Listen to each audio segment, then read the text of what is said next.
All right. Technical difficulties are a part of the a part of the process.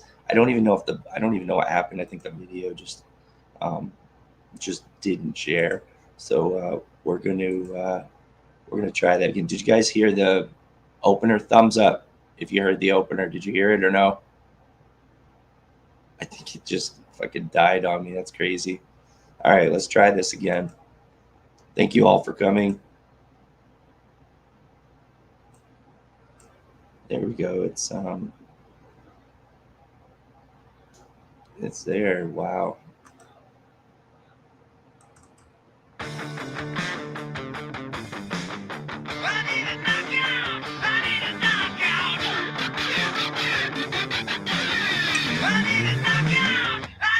Come on. Yeah. Yeah.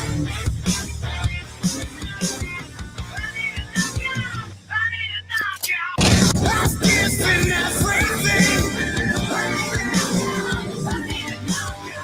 Just wait till that bell rings.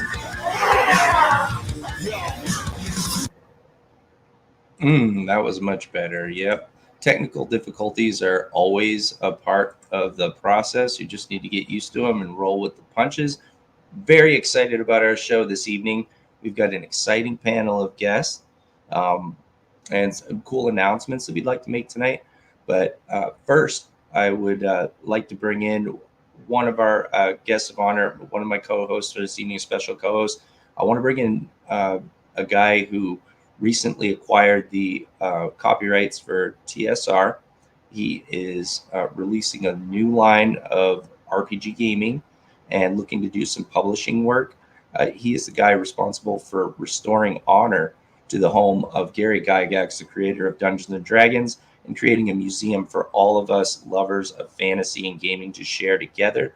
Without further ado, I give you Justin Lanassa. Justin, how you doing, buddy? Hey, how's it going? Out on a wonderful night walking the dogs. That's good stuff, man. Yeah, I mean, you got to walk the dogs. If you just let them shit on the floor all willy nilly, then they won't respect you as the alpha. So you have to make sure that they. And soon as you mention walk, their ears pop up and they kind of walk you. So it's They know the word. Absolutely, yeah. I've been many a pet that mutual yeah, benefit. like go nuts. It's the magic word, man. Makes them lose their mind. How you guys doing the night after Hallows Eve? Hey, not too bad. Not too bad. We survived it.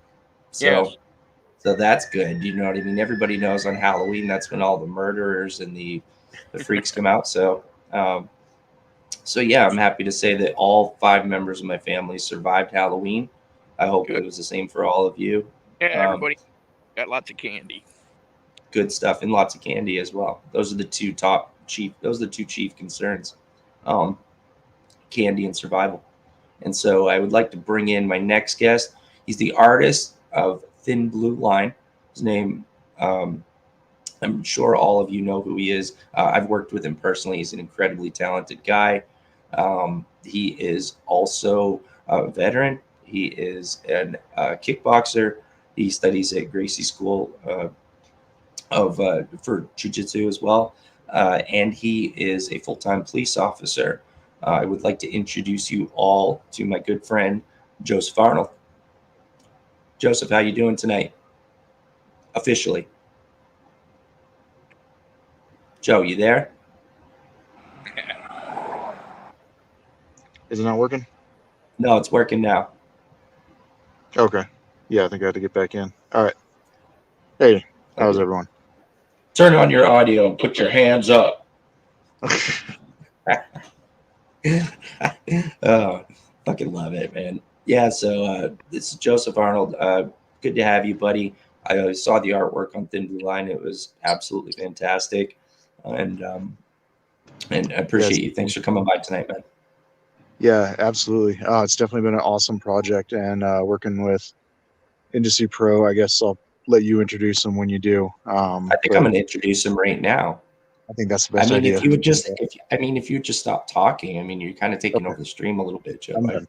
All you. Get him in here. Okay, so without further ado, I'd like to bring the guest of honor, ladies and gentlemen, the writer of Thin Blue Line. He wrote Punisher for Marvel for 5 years and defined a heart and soul in the character. He created Nexus. He is a Eisner winner writer as well, and he's a great guy. We were talking backstage. He's a good dude. Please welcome Michael Barron. Mike, how you doing tonight? Good.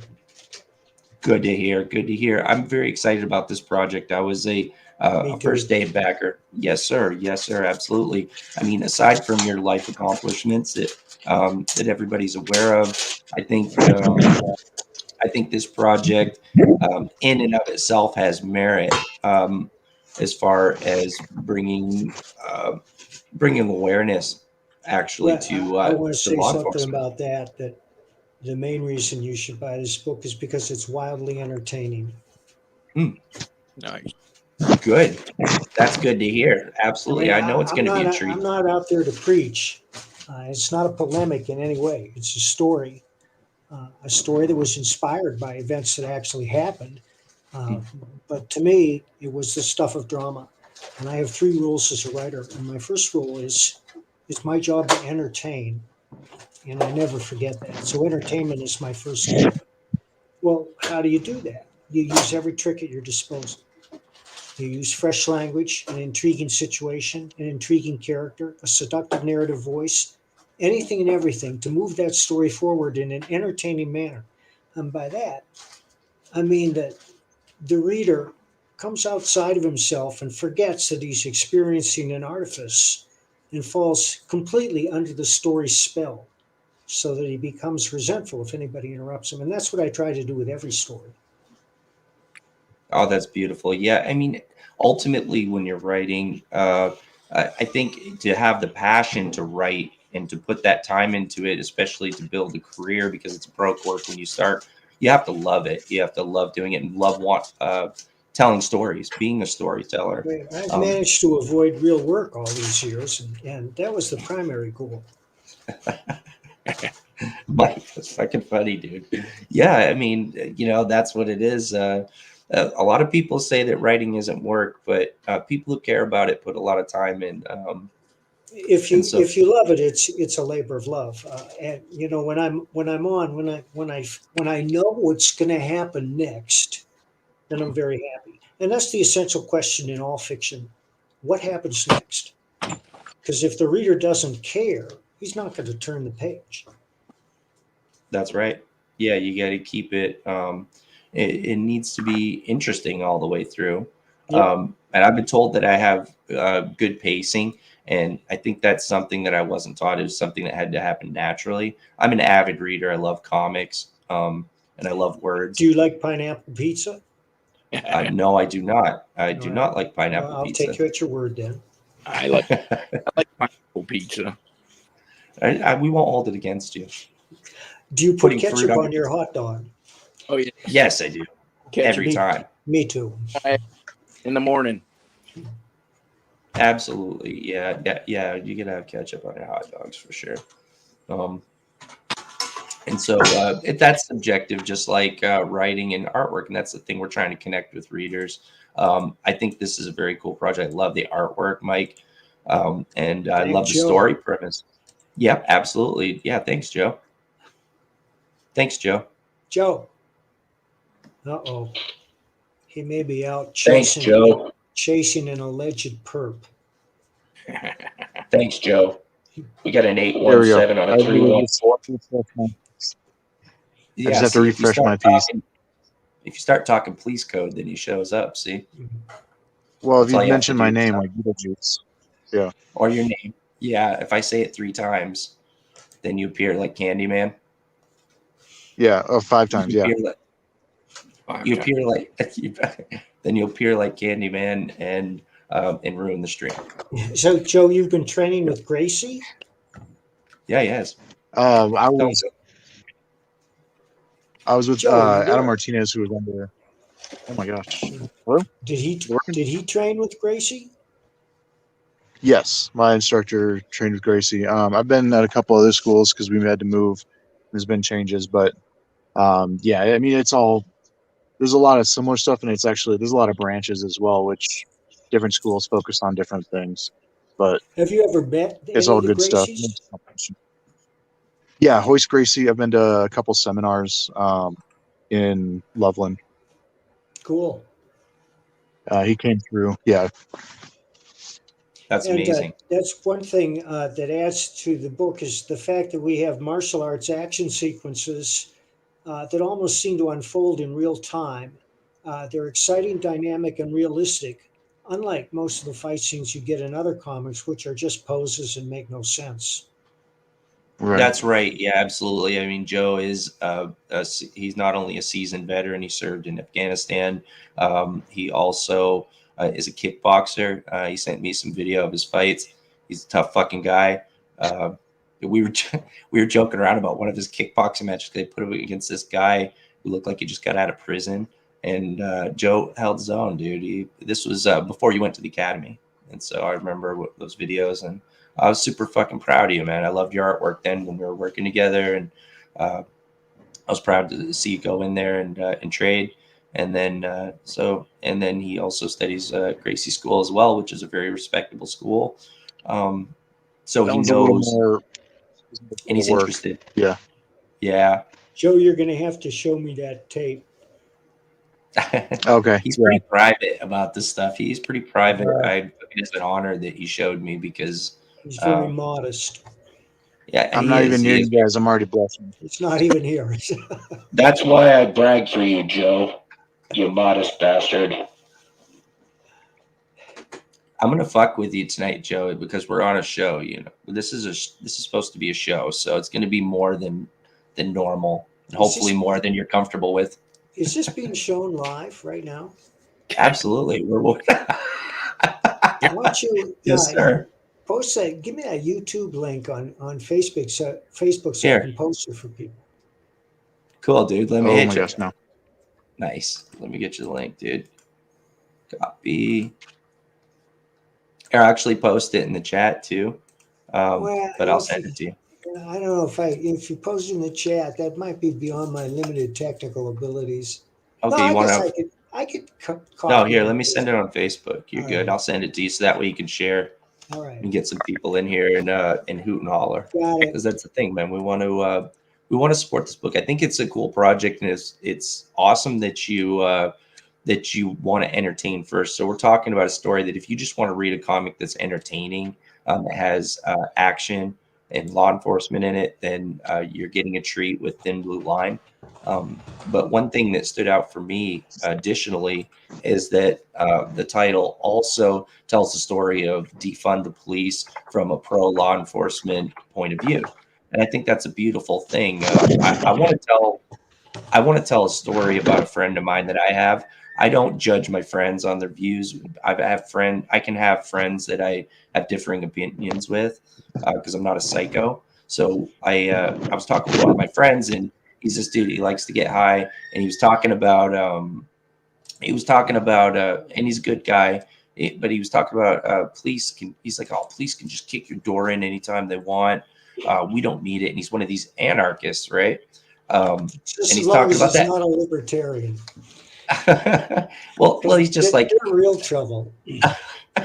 well, you know, he's trying to convince me that we don't need police because they can just kick your door and stop you from doing whatever you want to do at any time. And I'm just like, man, I was like, if we had no law enforcement, the I guys know. that would be kicking down your door would be the scariest motherfuckers that you've ever met. I was like, I know you.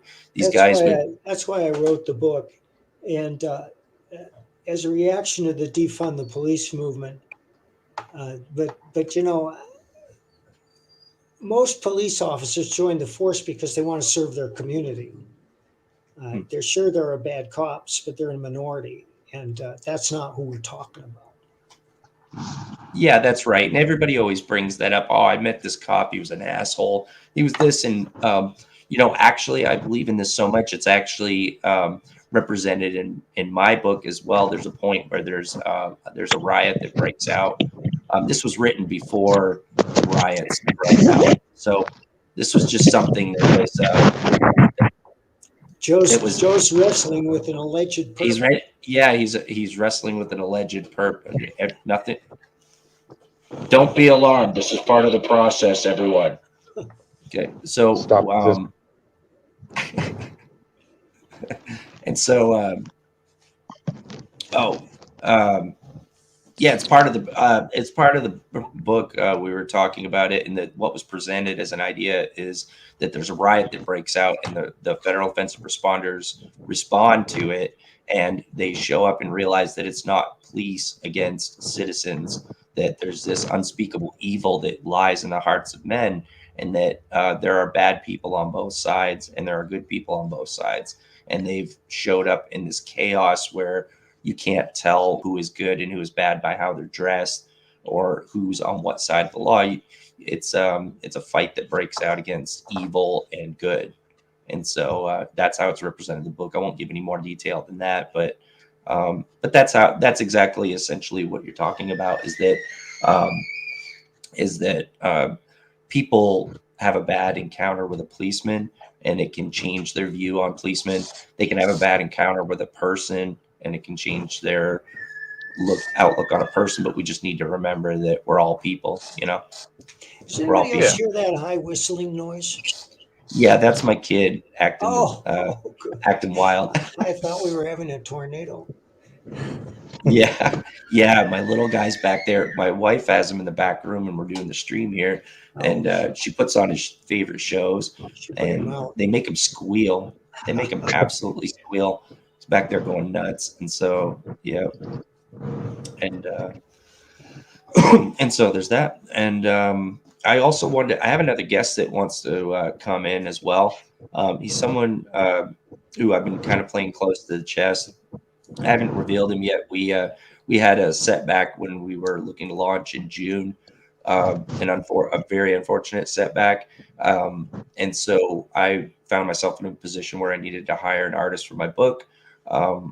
And this guy is very talented. He sent some beautiful artwork this evening that I'd like to share with you real quick before I bring him on.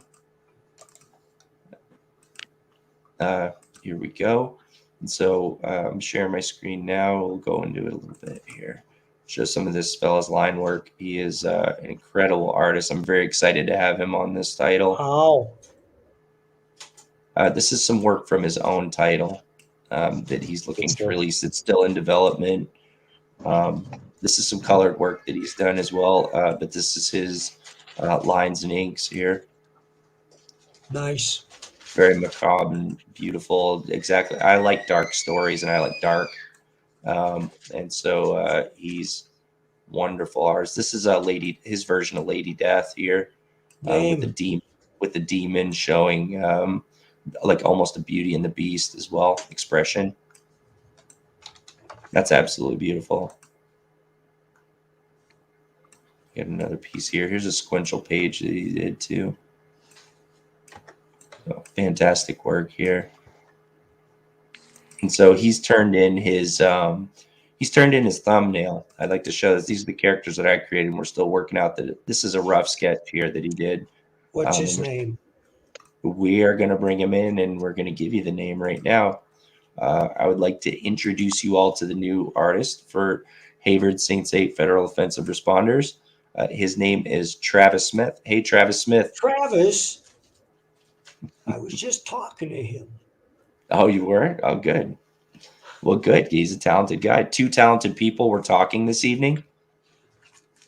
That's incredible. Oh, okay. Hi, Travis. Am I on? Yeah. Yeah, you're on, hey, brother. All right. Hello to everybody. How's everybody doing? Travis, you're so fucking humble, man. I love it. We just showed a bunch of your art, and it was the tits, man. Thank you for sending that away. As long as I'm bringing the tits, that's all that matters. Hell yeah, bro. Fuck yeah, man. That's Let me beautiful. ask you something. Do you carry a sketch pad with you? Me? Yeah, pretty much everywhere I go. Yeah. I knew it. Yeah. I think every good artist does. Yeah. Well, I mean, it's something that you got to keep sharp, and I'm the kind of guy that whenever I look at something, I'm thinking, can I draw that? So I'll do like a quick sketch, and sometimes I carry my iPad with me, and I'll do something like digitally or yeah. You know Yeah, who else does that? Who's Steve that? Root. Oh yeah. I've seen several interviews by Steve where he's talking about, like, he's showing like his little tiny sketchbooks and stuff that he carries all the time. He's always working out just little things, somebody's leg or just a piece of a building or That's something. great, because that's what every great artist does. Well, thank you. That's an incredible compliment coming from you, Mike. Do you ink as well? Yeah. Most of the gigs that I get are like penciling gigs because I'm kind of slow. I'm a bit of a perfectionist. And nowadays, a lot of the work that I'm doing is like digital, so it's kind of the same. It's you're. Can you pencil and ink a page in a day? Yeah.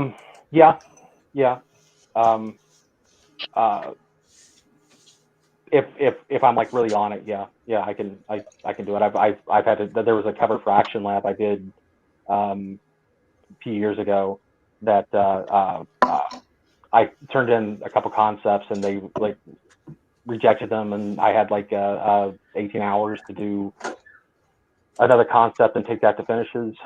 So it was a long day, but I was able to knock it out.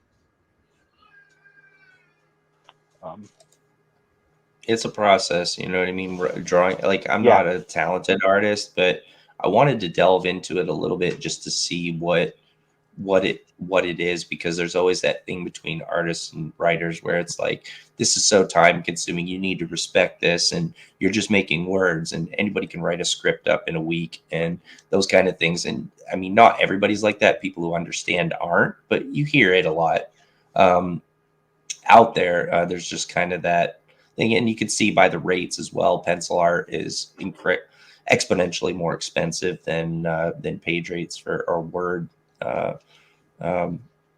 pay rates, and so there's just this kind of difference between it. But the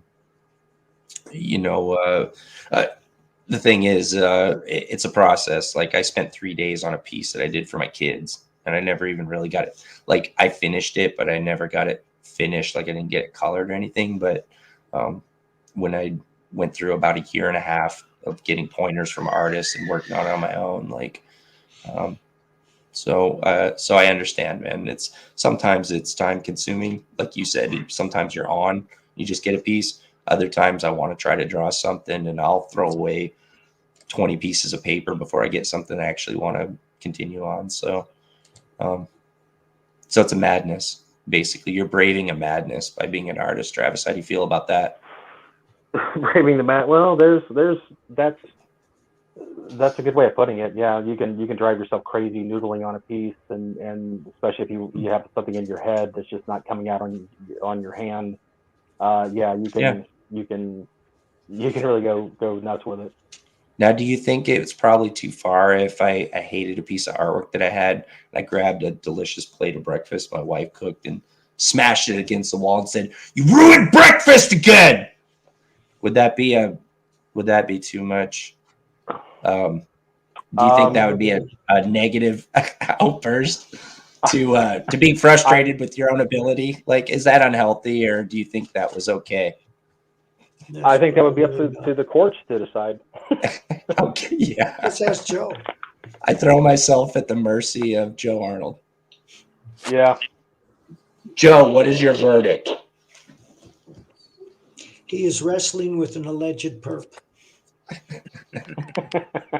I'm checking out a suspicious vehicle. Sorry. Mike, I'll be back. Sorry. Mike Barron, what is it like having your book drawn by Judge Dredd? Oh, he left. Drawn by Judge Dredd or arrested by Judge Dredd? Yeah.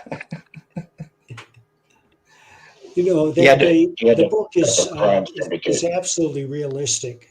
There's no science fictional or supernatural or superheroic elements in it. I try to write stories that you believe could happen. Nice. See, I live in a zoo. 2-year-olds. Yeah. Well, Good stuff. It does Oh, it is. sound like a shack in Montana during the heart of winter. It's just the northern winds blow. Sounds like the Wendigo is loose. It's Yeah. yeah, it's something, some terrible monster is stalking me in my own home. Max, stop it. Like that. So I introduced Justin. Justin, it's so good to have you this evening. Thank you so much. This is the first time I've ever had you on stream, and had an opportunity to talk with you in person. When I introduced you, I told everybody about your venture, which I believe is to honor tabletop gaming and fantasy. It's a beautiful venture, man. Justin Lanassa restored Gary Gygax's home, creator of Dungeons and Dragons, and hold created on. a museum for us. The first commercial location, the home's a couple blocks down the road, which would be 330 Center Street. Is that in Lake Geneva? Yes. What we restored was the very first actual commercial location of TSR. When it came out of Gary's basement, they had to have somewhere to go, and that was the location that it was in right now, and that's what the Dungeon Hobby Shop and the Dungeon Hobby Shop Museum is. I see. It was explained to me that when they first created the Dungeon Hobby Shop there on 723 William Street, it was the Camelot of all things. Everyone got along. There was no animosities, no hatred between each other, no disdain. I think I visited that place. You know, Tim Truman lived down there, and he used to work for TSR Games, and there were a whole bunch of artists that lived in Lake Geneva. Yep. It was a mecca for everyone. Unlike nowadays, where you could live all around the world and work for any company, TSR had everybody drawn and pulled right to Lake Geneva, and it was a fantastic. Do you live in Lake Geneva now? No, I live in North Carolina. Oh. I go there.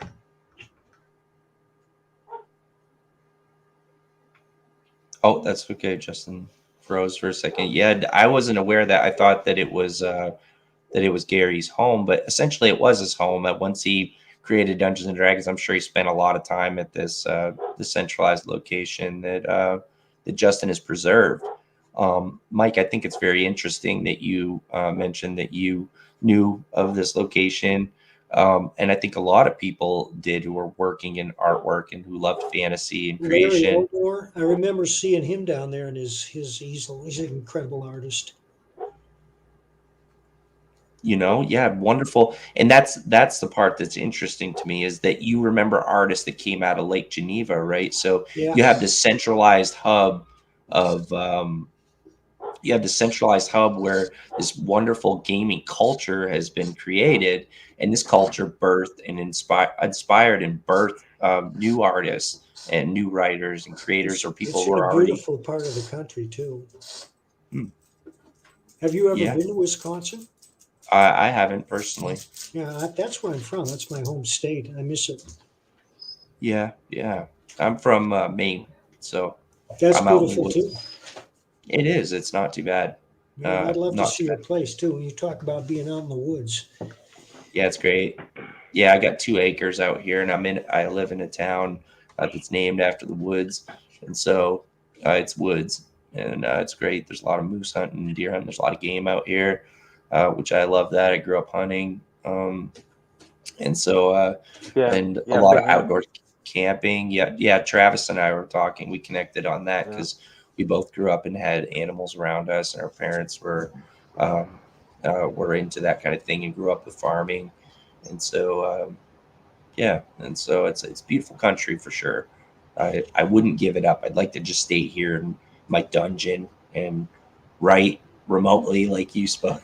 You won't get the magic of Lake Geneva, but you will, but it's nice to be in my dungeon and write. Well, geez, Maine woods. That's Stephen King territory. Well, yeah, that essentially I'm from the part of Maine that Stephen King that inspired all of Stephen King's books. That's what I've Well, been there you go, telling man. everybody. Is that I'm from the I'm night. trying to lift the dog up here, but she's too heavy for me. That's all right. Oh, she is. Bring it. She thinks she's a lap dog. You mean? Come on.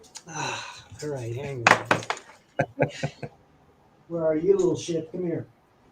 Now she do the passive resistance. Come on, girl. Come on. You're a star. I can see she's a star already. Come on, girl. Oh, I Come on, come talk to WordNerd. Come on, girl. The dog won. Yeah. Come on, girl. Come Fought the talk to dog and the WordNerd. dog won, huh? She does this Oh, nice. passive resistance thing where she rolls over on her back and gives me this stiff arm. She's a lot heavier than she looks. She's like 40 pounds. She's a very heavy, solid dog. But we can lift Freddie. Now Anne is determined to show you a dog. So Okay. Well, I mean, we always love seeing this dogs. Oh, is look at Freddie. This is Freddie, the greatest. And this is Anne. I look like shit. I don't have makeup that. on. You Hello. look fine, my dear. Anyway, They maybe love you you. want to look at the dog. They love you. Freddie, look at the camera. Oh, yeah, we do. Yeah, it's awesome. Oh, look at that face. Look. All right, Put down. cameo Dog is show. over. As you were, gentlemen. Fantastic. Yeah. Where we live now, as far as creators, being able to work remotely is an advantage. But I think you just kind of lose that. Like you said, there's that sense of community, like what those guys had. Oh, definitely. Yeah. And so, there's both. But I write better that way. I like to be in my dungeon. I put myself in media blackouts. You do as well.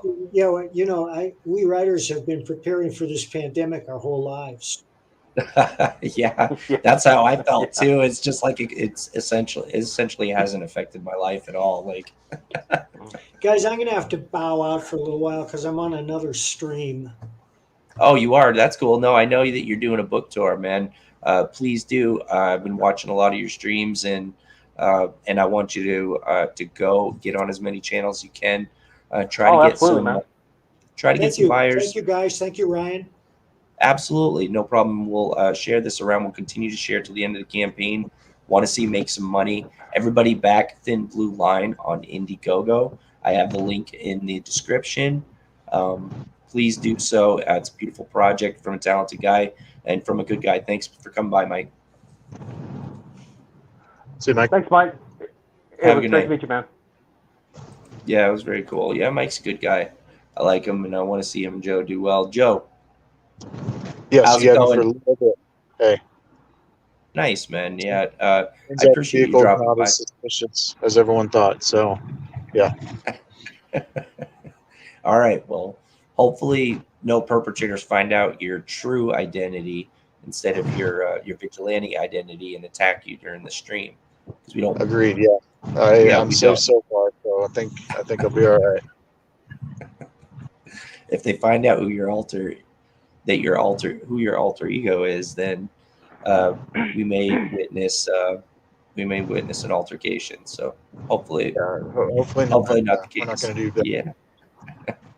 How are things going over at the Gracie School? It's good. Actually, I'm at a different school now, but it's all jiu-jitsu from Brazil, pretty much. So it all kind of has the Right. same nexus at the beginning. But I'm a huge fan as well. I mean, we're talking about Gracie School. I mean, Hoist Gracie was the world champion for UFC 1, 2, and 3. So, I mean, like, it's world famous. It's as a martial art, and the only reason why it's not only Gracie's dominating anymore is because there's a lot of people who adopted it and incorporated it into their fighting styles, like that's grappling. why it's mixed. Yeah, that's why it's mixed martial arts now. It's not cage fighting and prize fighting. You know what I mean? It's mixed martial arts because if you're too weak in a couple areas, then you're just going to get rolled over. So absolutely, and we see it all the time that people are weaker in certain points. They've studied more. You have guys that are like that, where commentators are talking about it, but also the camps are talking about how they're strategy against somebody is to do stand up. The fight Yeah. is to get him on the ground. He's terrible. Make sure you don't stand up with him because he'll destroy you, you know. And so fighters are trying to be more well-rounded. You know what I mean? Yeah. It kind of turns out like the majority of the time, if they're about, I mean, the better grappler is usually going to win regardless, unless the better striker can keep them up. So just like I love Muay Thai, I love the elegance of striking, but the wrestling, and once you latch onto someone, that kind of changes everything.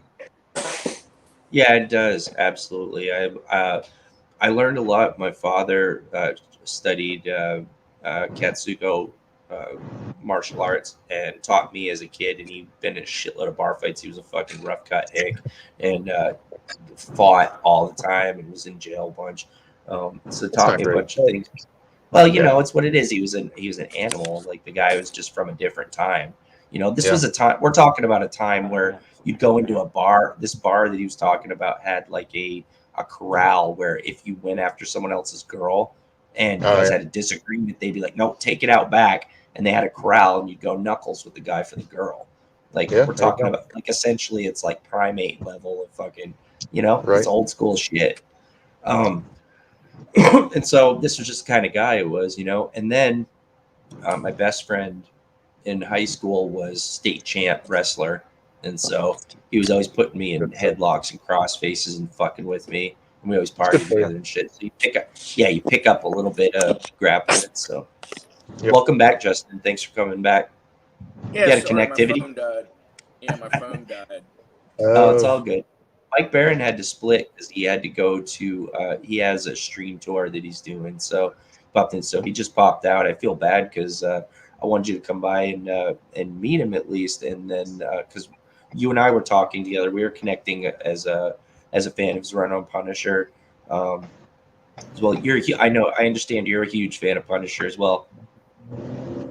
Yeah, I wanted to show him my Amazing Spider-Man page 2 129. Show us. Do you have it there? Show everybody. Oh, yeah. People can check it out for the playback, man. Yeah, I wish we would have broke that out. Send it to Mike. Yeah, he bought an original page from I don't know if you can screenshot that and send an image to Mike or something. Yeah, that's right.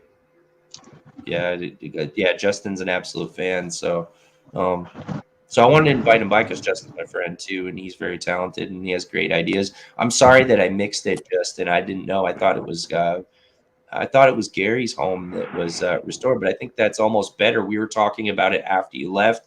We were talking about the hub of Lake Geneva and Dungeons and Dragons and the community that it built. The artist that it inspired, it's legendary. The run when that you TSR. When you walk around Lake Geneva, you can walk into any store, you can walk into any bar, you can walk into any restaurant, and it all ties back to when TSR pretty much employed the whole town. You know, somebody's brother worked at TSR or they worked at TSR when they were still in high school, packing and shipping. I mean, it literally put the whole town to work back in the 70s and 80s. It was amazing on the stories you hear. Oh, I can imagine, yeah. That's an absolutely beautiful thing, and that's why we all do what we do as people who are creating or aspiring to publish or who have published, or anything that you do, whether you're a painter or a comic book creator, or you make movies, or you sing, or you make music. We're all looking to inspire and have that effect on people, and that's what TSR had at that time. Was able to inspire and inspire people to do great things on their own. Inspire essentially multiple generations of creators. Oh yeah, I mean that's one of the whole reasons why I got into art. I got into drawing comic books. I met in high school a few guys at this little art clique, and they started drawing comics out of drawing D&D characters. From like they loved D&D and that type of stuff, and they started drawing their own characters as they were playing the games, and then that morphed into doing comic book characters and drawing their own little books and whatnot. And when I got into that, I enjoyed D&D myself, and then that sort of was the seed that got me into doing what I'm doing today. So yeah, I mean, TSR is huge. I mean, it was hugely influential. I think it's the same what you guys are saying, and the same for me.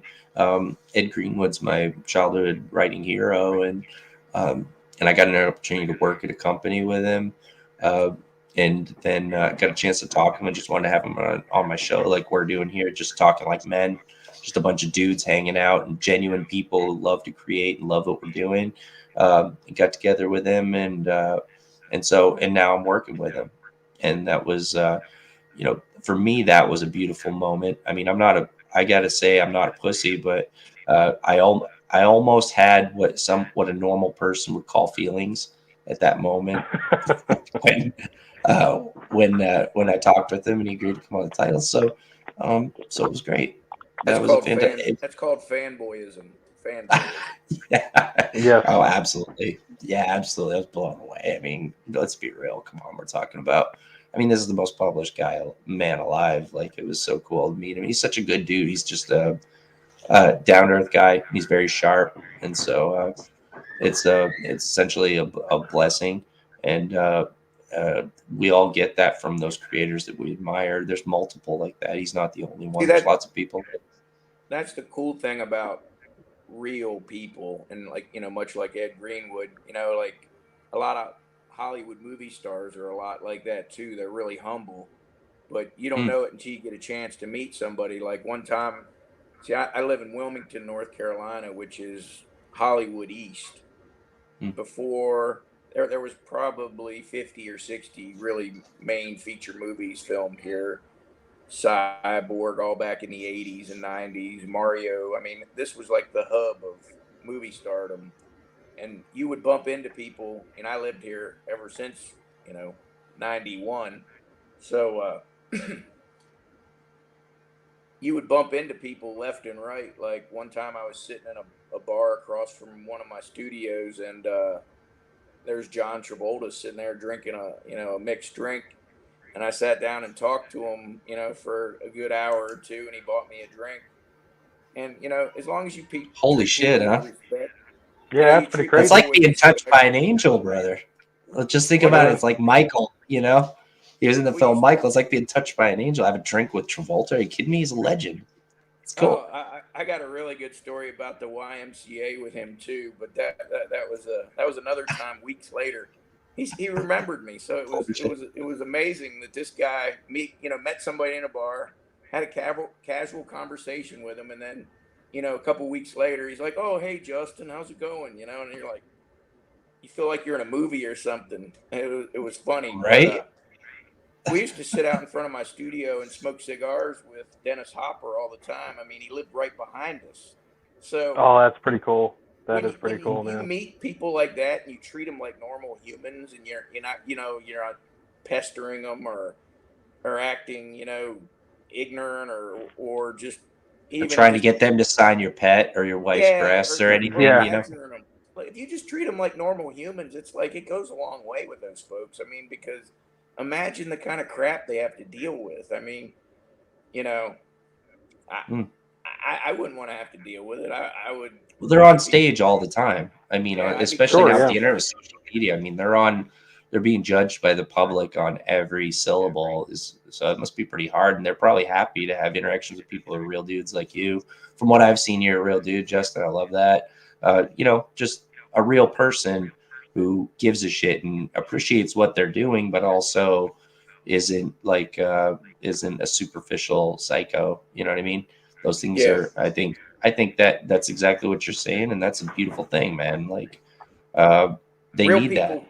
Real people can sense other real people, and we get along together. That's kind of they need that too, because Hollywood's fake as fuck right now. I mean, and I think in some circles, there's always been that superficial thing to it, where it's not real. It's showbiz real, and so I mean, they have regular lives too, and No, it's not healthy. I can't imagine it being healthy to be in that 24/7. So they're happy to have a regular life and meet regular people that are like them. They're regular people.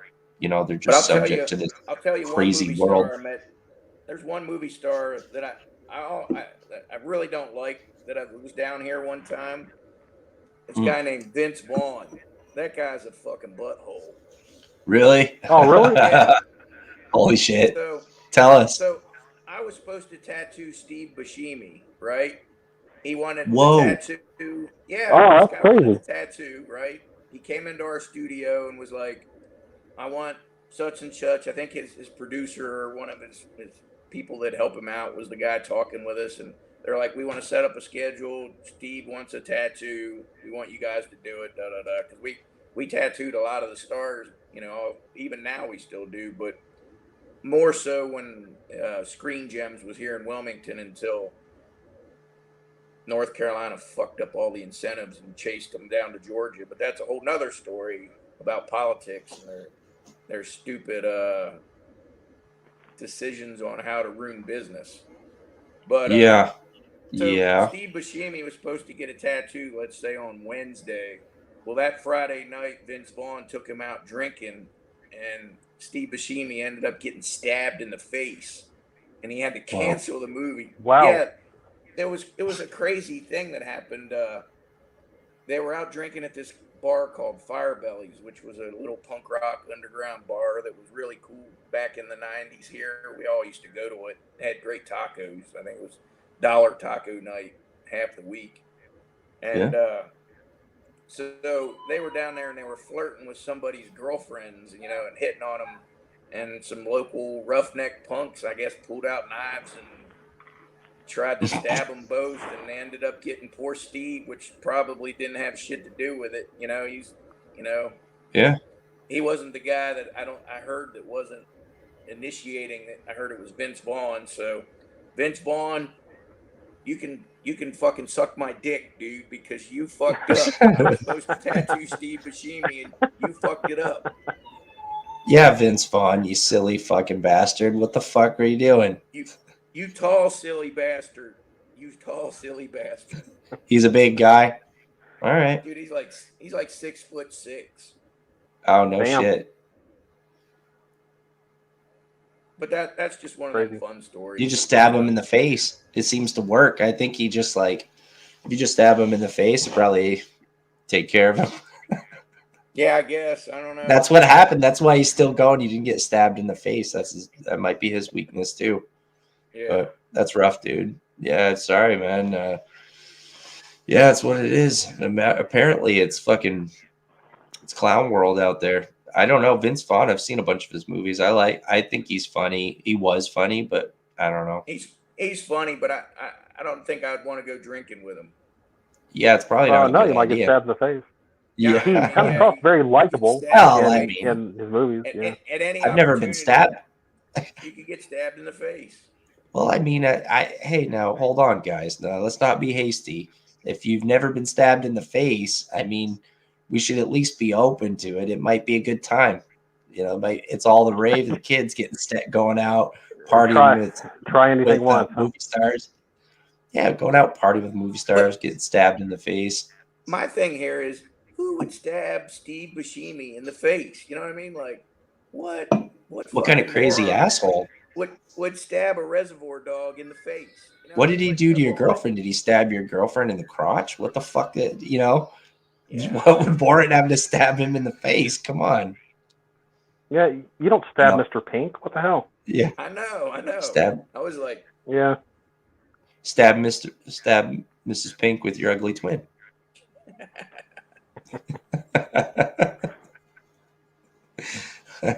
You know? yeah. So back to D&D. Yeah, I definitely, you know, when I first saw the Dungeon Hobby Shop sitting there, it was like almost like a slum house that people were renting out to, you know, I guess some migrants living there, and you know that they were real nice people. I met them later on. They cooked us dinner. Super great people. But the landlord that owned the building was kind of like a slumlord, and they didn't want to fix nothing. There was windows busted out. sinks leaking. I mean, just minor maintenance stuff that you do to just keep the property from like It was in complete collapsing. disrepair, and it was just being rented out as cheap housing.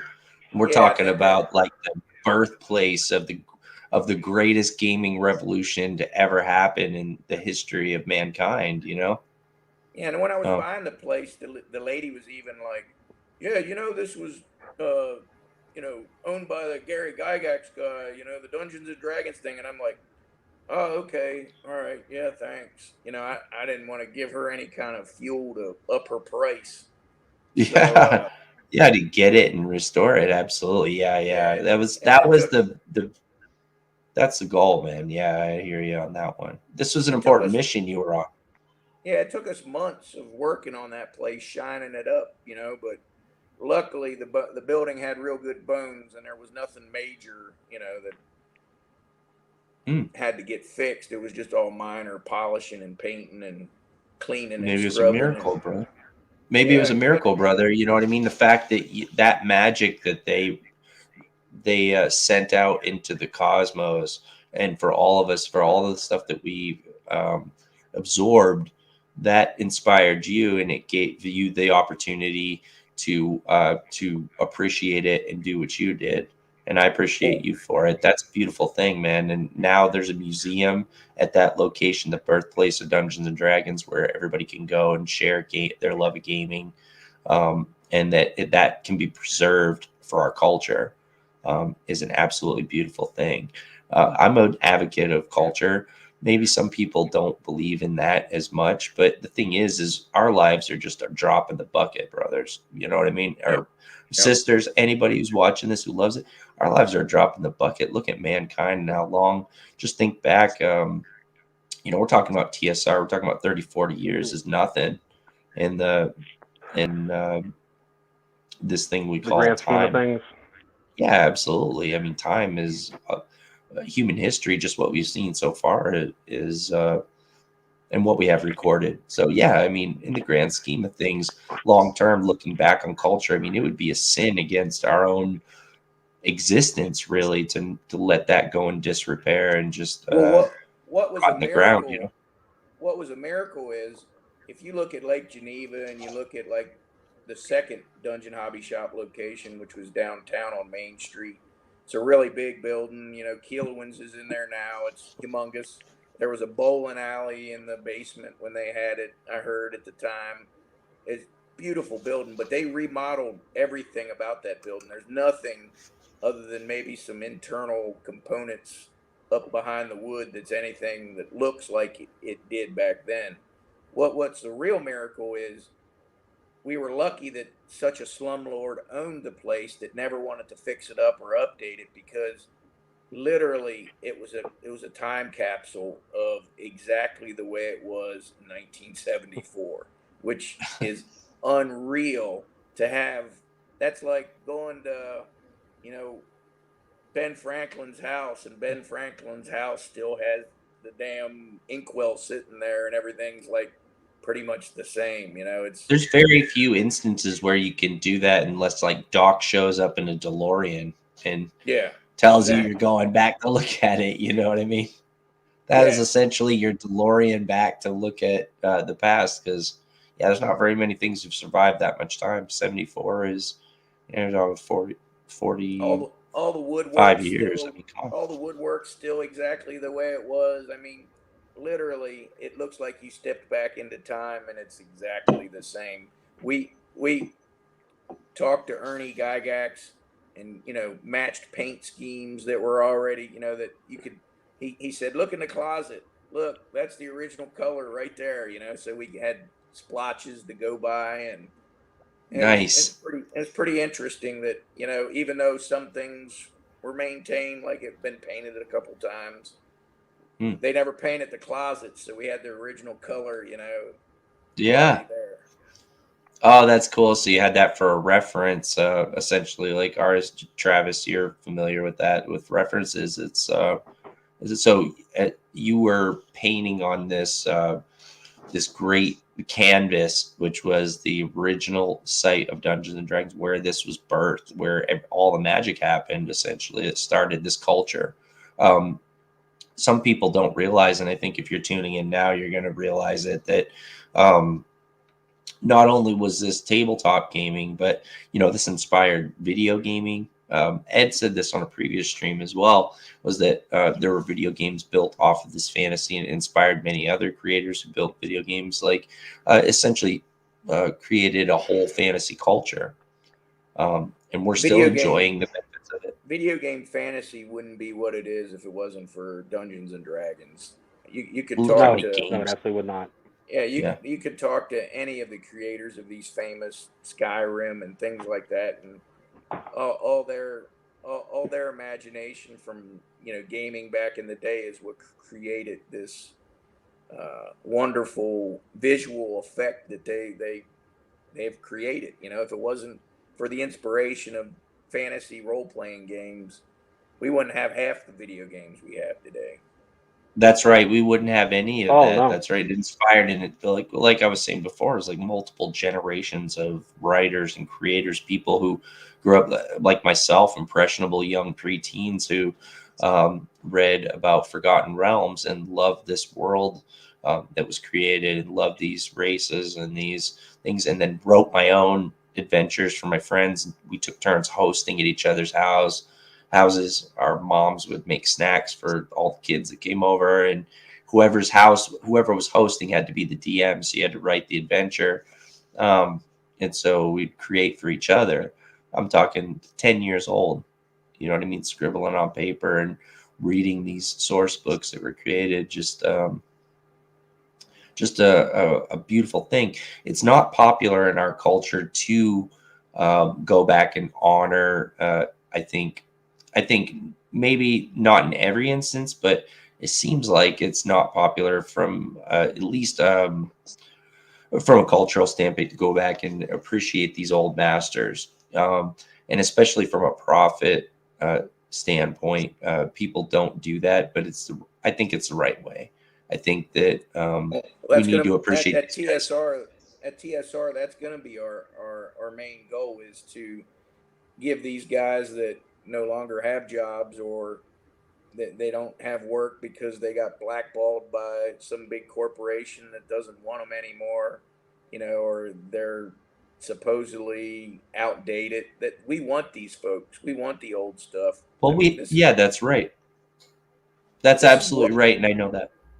This is what we've seen just at the Dungeon Hobby Shop in the 4 months that it was open. I was expecting a lot of older guys constantly coming in there, but we saw just multitudes of younger people coming in and curious and wanting to see the origins of Dungeons and Dragons. I mean, it actually surprised me when I saw more young people coming into the museum, in droves than I thought was going to happen. I thought it would be more of an older crowd, maybe 30, 40 and up, but it seemed to be a lot more 40 and under. That shocked me.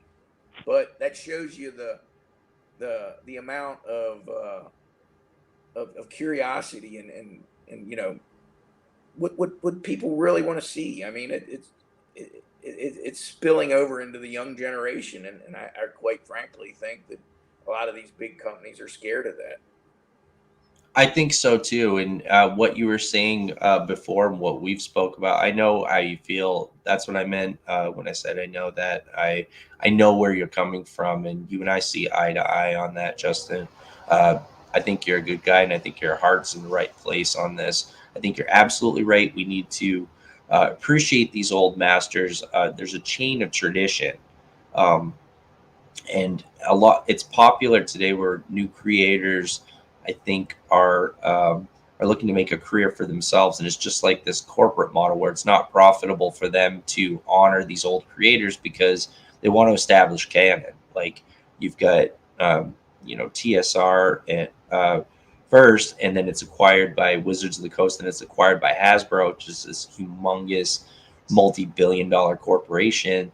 And we've all seen it in popular culture where Stan Lee was backed by the numerous fans that loved him, and they were willing to boycott Marvel if he wasn't compensated. And these companies are afraid of that. They're afraid of this power that creators and fans have. of us uniting and getting behind the guys who have the ideas, the guys who are essentially now the talent. These are they're considered the talent in a corporation, but these are gods among men. These are people with imaginations that are uh, rarely equaled by any other. And, You know, and these if I were a betting man, I would say there's somebody in one of these large corporations that's trying to poison the well to deter older, masters of the craft from coming back to TSR. I mean, that's just real obvious. well, To why would anybody, why would any of these guys enter? They've already entered an agreement with a company, and when it got sold, look where they're at now. These are guys that essentially helped create a culture, and they're working day jobs. They're working freelance gigs, looking to make a few bucks and writing. And all of these people are looking to give them a freelance gig for writing for a page rate, and then they make their money, but they're not getting any security, and they're not getting yeah, any younger either. yeah, I These are believe dudes that dedicated you know their whole life to tabletop gaming, and I love your idea, and I think your approach is much better. And I think if we can get the fans behind them, get the fans behind the spirit of TSR. TSR is the symbol of fantasy gaming uh, in the world. It's what started everything, and I think that's a symbol that should bring those values back. That's why I love what you're doing, Justin. I think it's beautiful. Love it, man. Thank you. Fucking cool. Hold on, wait a minute. Hold on. It's fucking cool, man. Hold on, man. It's fucking cool. Shit is fucking cool, man. Love it. Yep. Hey, you guys want to run my stream for a minute while I gotta go piss like a racehorse real quick. I'll be right back. All right. All right. Yeah, man. Yeah, go ahead, All man. right. Okay, I'll just be a minute. Just remove the vest first. So, how's it I going? heard Justin? that before I left. Remove the vest. No promises. Well, hey, man. Yellow wanna know stains where on the vest. I want to know where I can get one of these weird little cool talking symbols. I want like the wizard symbol that sits there and vibrates like his WordNerd hand. Yeah, it's pretty cool. Yeah. I'm not very tech savvy, so I have no idea. Tech wizardry. This guy No. has. Oh yeah, man. Yeah. He's Cyber Gandalf. Yeah, so I But saw yeah. some of your art. I saw some of your art there, Travis. It looked real good, real nice work. Oh well, thank you, man. Thank you. I certainly appreciate that. Ryan's been telling me about the stuff that you're doing, bringing back TSR and all that, and Yep. that sounds awesome, man. Like I said, I grew up playing D&D back in the day, and we had our like D&D cliques, and yeah, it was a lot of fun, and it was a shame to see kind of what happened there. And I'm really glad that you guys are kind of taking the reins and bringing back the old school. There's no school like the old school. Yeah, and the funny part is you hear people. I mean, everybody started playing D&D at one edition or another. I hear people that started at 3.5 and how they love 3.5, and then I hear people that started at second edition and how they love second edition. I mean they all have their pluses and minuses, but in reality, if you take it back to the basics, I mean you could literally go back to the basics, just or even Sure. before AD&D, when it was, I mean, but as you look at AD&D was first, and then the basic set came after that, but then the one before that was considered basic too. So I mean, all those games have their pluses and minuses, but I see D&D as, if it flows and it's easily run or easily played, that's what you look for as a game master or a player.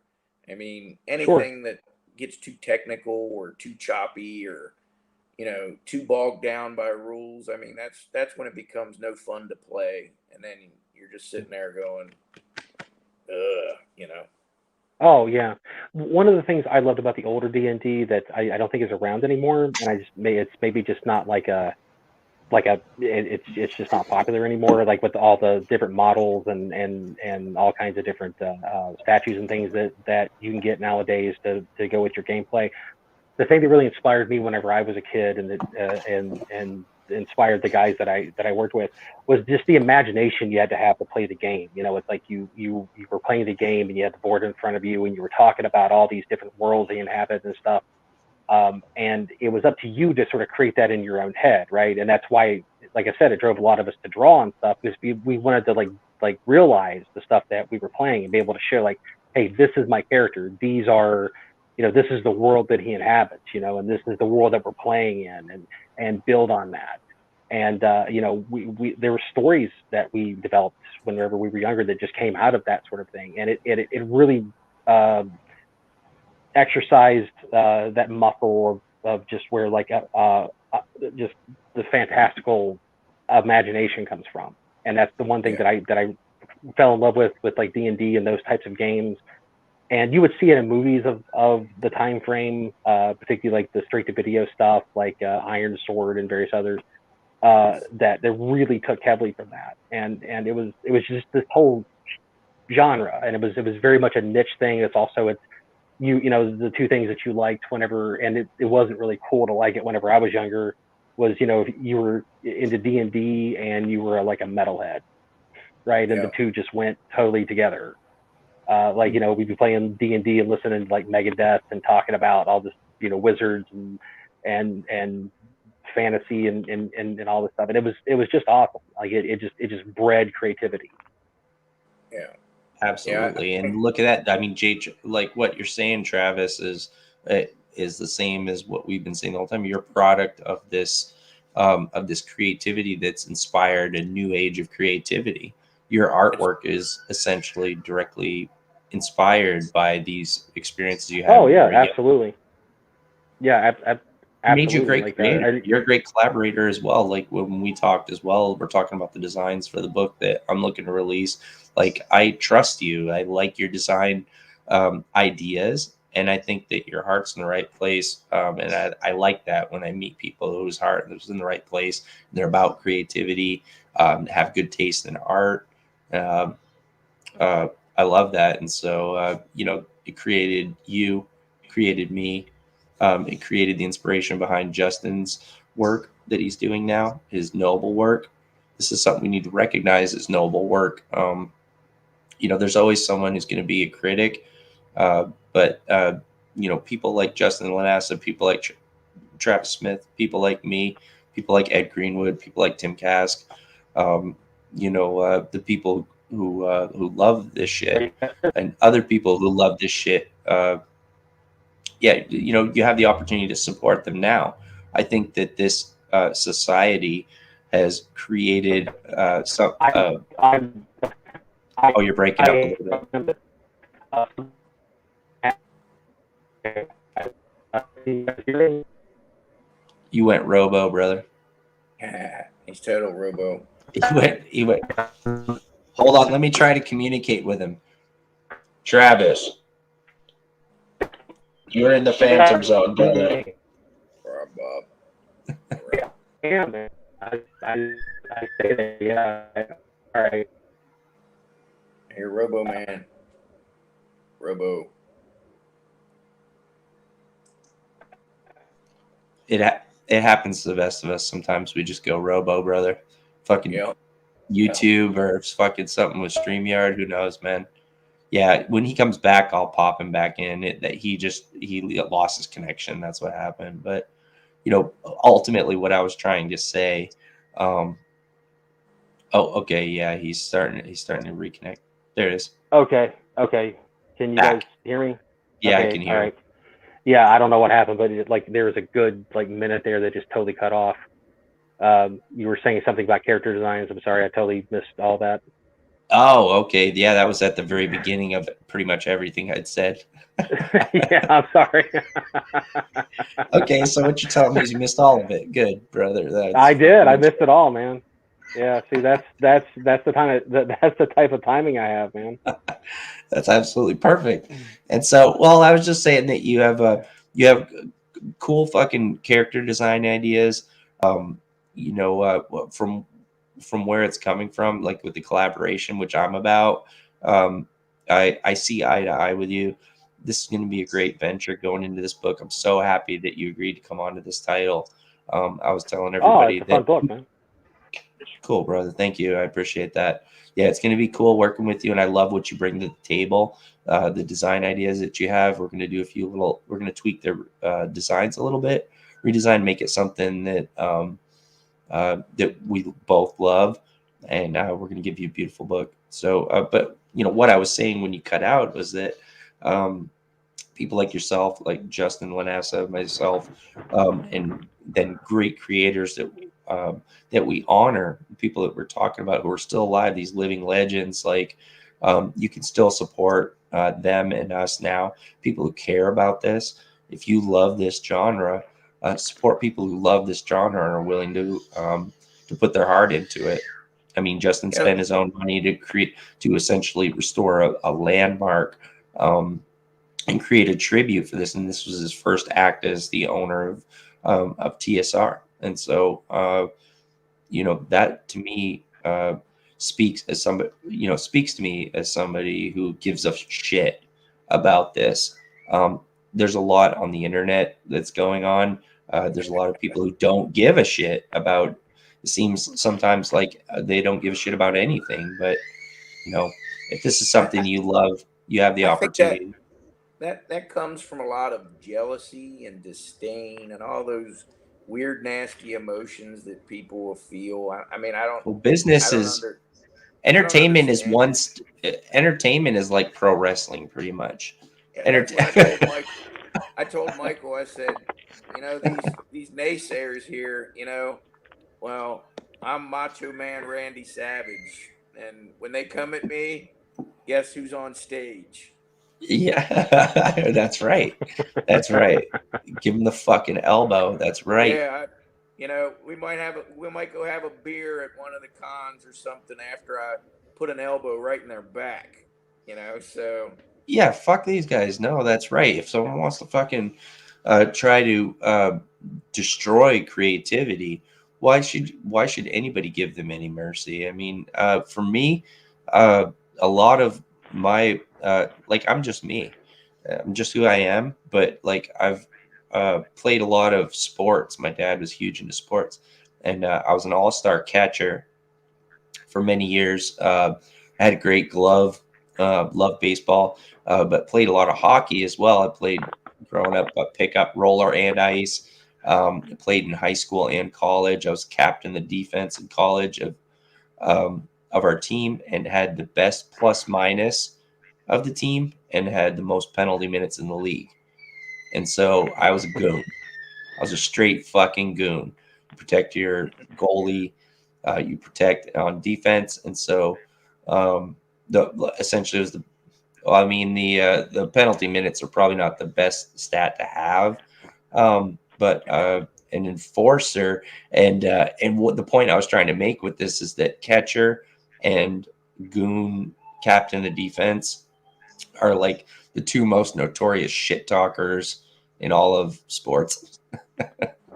So, um, so yeah, so people give me shit all the time. I just give it right back. You know, it's just what it is.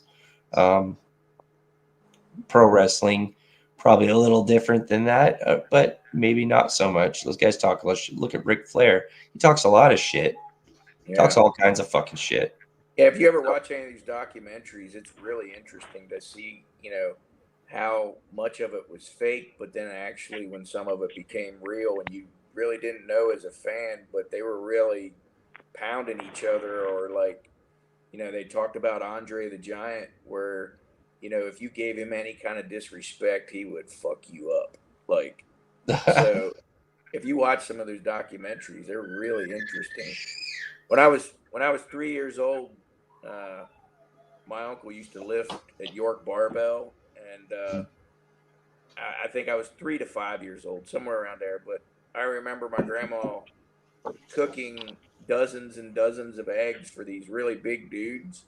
And later in my life, my uncles told me, "Oh yeah, that was Lou Ferrigno and Andre the Giant. They Holy all shit. lifted York barbell, and your grandma had to cook them a dozen eggs each because they were starving. They just got done working out or something." And I was like, "Oh wow, they ate breakfast at my house. That's pretty cool."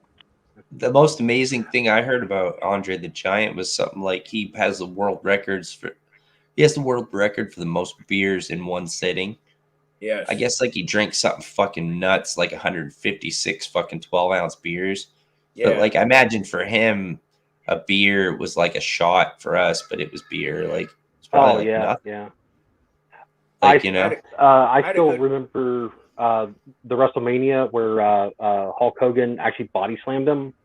Like he actually like picked him up, Yeah. and he tore some muscles in his back because it was like Andre was geez man, he was like something like 500 pounds or something like. I mean, he was crazy amount of weight, and just the fact that Hogan could like lift that. Not quite over his head, but he like actually picked him up and body slammed him like that. That was pretty crazy. Yeah, I remember that. And the other one was like Luthor was a big one on strength as far as like strength wrestlers. He had like Ultimate Warrior. And, oh yeah, I remember that's when I was another aspect of entertainment as well. Like these are things that inspire us. 10 years old. I remember. You ever see the movie Highlander? Oh yeah, absolutely, yeah. That's fucking classic, bro. You remember that opening scene where it's like professional wrestling going on, Yeah. Mm-hmm.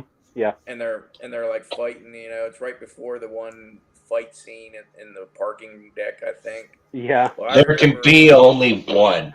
Yes. The one thing I loved about that movie and that fight scene in particular, I actually saw that not terribly long ago. And every time, I guess it was just trying to add some like dramatic effects, but every time one of them would swing the sword and miss and hit a car, like a lightning bolt would shoot out. And like all these sparks. Like, damn, those some crazy lightsaber swords they got there. Yeah, it was cool. Yeah. Yeah, what that arena, I actually, when I was probably 10 years old, I think my uncles took me to that arena in Philadelphia or somewhere over there in Baltimore. And that's pretty badass. Look at that. Yes, sir. Nice. Yeah. No, continue. I wasn't trying to interrupt. No, that was for the that was for the ladies. That was a good interrupt. Yeah. That was a good interrupt. Yeah. Don't worry. So yeah, I remember seeing, like wrestling stadiums that looked just like that. I mean, it was like to the T, packed all the way to the top. I mean, it was just amazing back then. Now you go ahead. More Punisher, please. Gentlemen, if you would let me step out here for a second. I have to, as the doctor would say, take a piss. Yeah, please. Please do. Yeah, Please do. I'll be back in a second, guys. Okay, I'm glad that you're going and not. Yeah, absolutely, fellas. Yeah, if you have to get it done, do it up. Nice, show us. Oh, holy shit! Yeah, check it out. Nice. That's one of them little pewter figures. That's fun. It's a 91. 91 release. Yeah, ceramic 91. Oh, that's cool, man. Yeah, that's a classic piece right there. Yeah, absolutely. He's a very cool character. Mike, who was on, by the way, for anybody who's still watching, Thin Blue Line is live now. Mike Barron is the one who gave Punisher his heart. He's the one who gave Punisher his morality, essentially. It's the one who created this character, gave him his depth. Before he was just this murderous anti-hero, and it's called vigilante. No, he made him a true vigilante. Is the thing. You have a character that's not just this shoot 'em up character with a cool design. Gave this guy Mike Barron, the guy that was on this here, is the one who went into the actual morality of him and and made the character what he is today, which is very cool. Thin Blue Line is an awesome project. Once again, I think Mike Barron's a very honorable guy, good dude. Back his book, spend money on this guy. I need a Punisher drawn by him. Damn it! I mean, I got this. I know, right? Punisher. Maybe we can get a collection of sketch. stuff. We can get like a skeleton sketch, or we can get something from him. That'd be great. Yeah, I mean, Justin needs one for his collection. He is a Punisher fan. You know, I didn't mind it when Punisher became really, popular with the military and, what's his name? I met his brother at a SHOT Show. The guy, the Navy SEAL that died. Oh yeah, Chris Kyle. Well, I met his brother Jeff Kyle. And Chris Kyle always used the Punisher symbol, I guess, when he was on deployment, and I think actually they got really scared, the enemy of that symbol because of Chris Kyle knocking heads off, Yeah. But I met Jeff. He's a really good guy. His brother, he was in the Army also.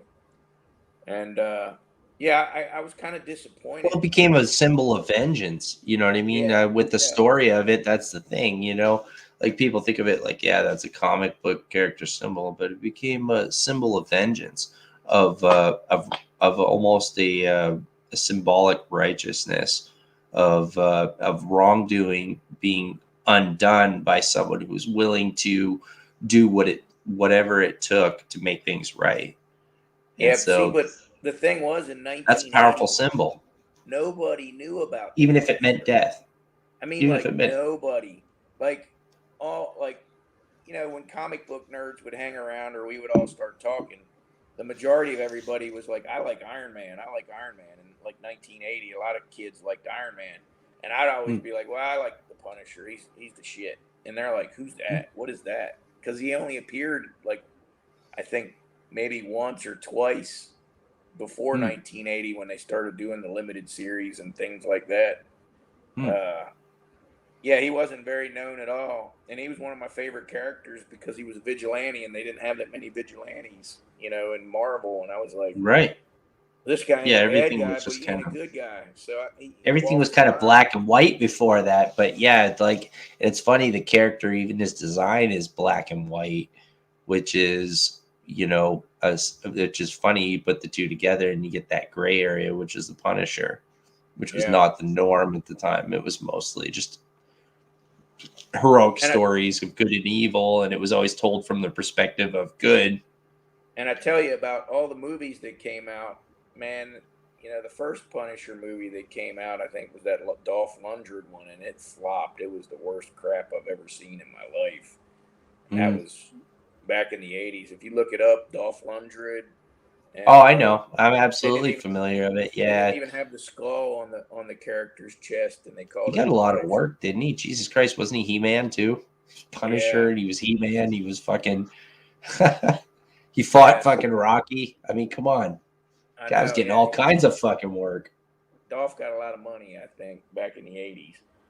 But but then they came out with another one, I think, with that Thomas Jan guy. And I have some props from that movie just because they were available and it was the Punisher. But I didn't really like that one neither. But when they came out with War Journal, that shit was tight. I mean, that version of the Punisher, I said, man, whoever did that movie must have read the Punisher, because they had him down to a T in that movie. I mean, it was pretty good. And then when Netflix added him to Daredevil and it got so popular that they did their own version, with the Netflix Punisher, man. That was good too. That was incredible. I can't believe that Hollywood did something so fucking true to the character almost. I'm like, when the second season came out, I'm like, how are they going to fuck this up? I know it's just an interesting story on its own. I thought that John Bernthal did a great job as an actor, but I think just what you were talking about with the Netflix stuff, like the Netflix stuff, whoever the writers were that were writing at that time for Netflix did an amazing job. It was a totally different type of entertainment than what we were getting from the MCU. But it Yep. was interesting. They were a couple of dark stories that kind of clashed, and they worked together. They were good. It was like the underground of the city, like the trenches of the dirt of the city. And that was the premise for Punisher and Daredevil both. So it really meshed well when they brought them together. And then you had the spinoff too. Yeah. They and did a great job, and I don't usually say that about things that are created off the storyline or not parallel, but they did a damn good job. Yeah, I thought it was great. Yeah, it's sad to see it go. I mean, but that's what we've been talking about all night is this corporate thing is not conducive to creativity. So as soon as you have a great success and something that goes well like that, you start getting corporate muscle, and then Disney pulls out from Marvel, essentially pulls their dick, or not from Marvel, from Netflix, pulls their dick out of them, says, you know what, you're going to play ball, or else, well, we'll just make our own streaming service. We'll just do it over here. Yeah, Okay, So you see what you get. We'll see what you get. I think that can be recreated. It's hard to imagine that ever getting something just like that ever again with these characters that we're nostalgic about.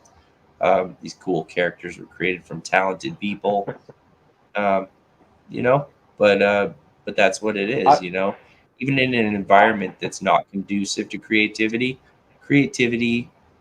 at its core, and creativity that won't be bullied and that won't play ball will prevail on its own. That prevails by itself just because it fights this fucking retarded system.